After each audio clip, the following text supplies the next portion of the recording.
Buenas and Hapa-day, I'm Julian Hernandez with the Pacific Daily News, and these are the top stories from the PDN newsroom.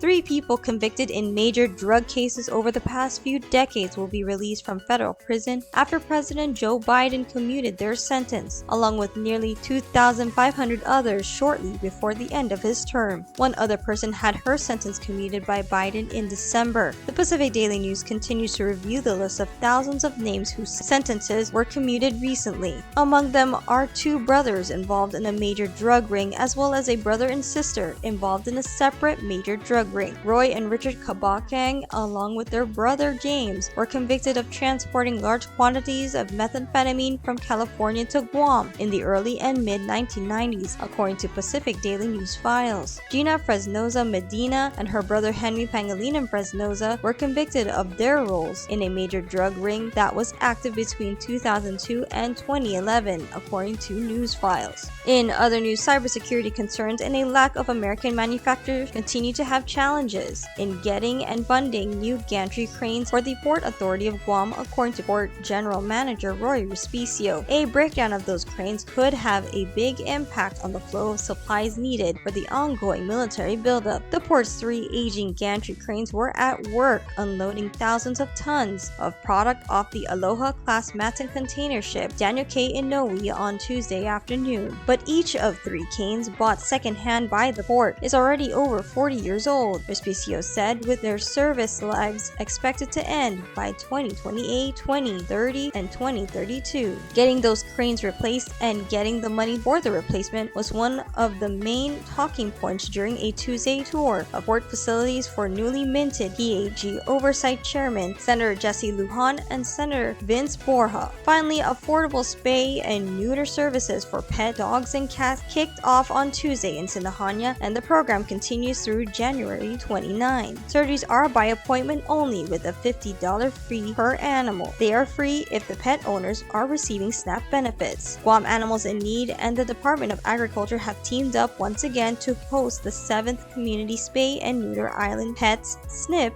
program in Sinajana.